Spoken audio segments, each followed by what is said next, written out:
ہر مشکل حل بہترین اور آسان عمل۔ سفید رنگ کی مٹھائی گھر لائیں اور ہر مشکل حل کریں۔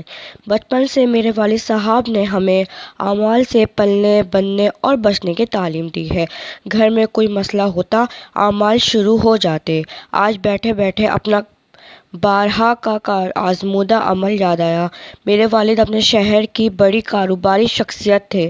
کاروبار میں نفع نقصان ہوتا رہتا ہے، مگر بعض اوقات حالات ایسے آ جاتے ہیں کہ انسان بے بس ہو جاتا ہے۔ ایک مرتبہ بینک کے ساتھ لین دین کا مسئلہ تھا۔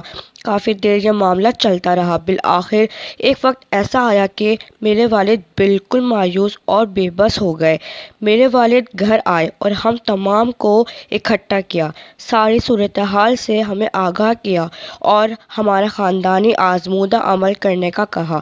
پریشانی بہت بڑی تھی۔ اگر یہ مسئلہ حل نہ ہوتا تو ہم ایک دم سے عرش سے فرش پر آ گرتے۔ یقین کیجیے، انتہائی توجہ یقین سے یہ عمل کیا۔ ابھی عمل مکمل بھی نہ ہوا تھا کہ میرے والد کا وہ مسئلہ جو کسی صورت حل نہیں ہو رہا تھا، ہر کوشش ہر حربہ آزما چکے تھے، ہر طرف مایوسی ہی مایوسی تھی، مگر ادھر یہ عمل شروع کیا، ادھر ہی الٹی سیدھی ہونا شروع ہو گئی اور ہر فیصلہ میرے والد کے حق میں ہوا۔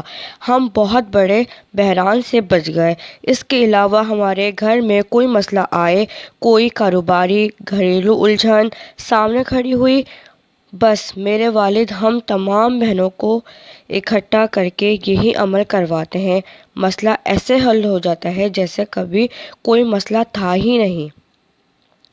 عمل یہ ہے، سفید چادر بچھا کر اس پر 7 مٹی کے پیالے رکھ لیں اور ہر پیالے میں کوئی بھی سفید مٹھائی، سفید برفی، سفید حلوہ، مصری، کھیر یا پتاشہ، کچھ بھی سفید میٹھا رکھ دیں۔ 7 افراد مل کر سورہ مزمل 111 مرتبہ آپس میں بانٹ کر ایک نشست میں پڑھیں۔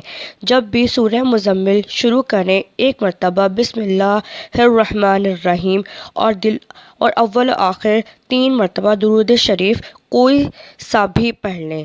7 دن روزانہ اسی ترتیب سے 111 مرتبہ یہ عمل کرنا ہے۔ آسانی کے لیے 111 کھجور کی گٹھلیاں سامنے رکھ لیں۔ ہر بندہ پڑھتا جائے اور ایک گٹھلی اٹھا کر سائیڈ پر رکھتا جائے۔ عمل مکمل ہونے کے بعد گڑ گڑا کر اپنی مشکل، پریشانی اور الجھن کے لیے دعا کریں۔ انشاءاللہ 7 دن کے اندر اندر بڑے سے بڑا مسئلہ بھی حل ہو جاتا ہے۔ الحمدللہ ہمارے کبھی بھی 11 دن نہیں ہوئے، اس سے پہلے ہی مسئلہ حل ہو جاتا ہے۔ ماشاءاللہ، سبحان اللہ۔ ایسے ہی اچھے اور پیارے واقعات، کہانیاں، قصے سننے کے لیے ہمارا چینل ضرور سبسکرائب کریں۔ اللہ حافظ۔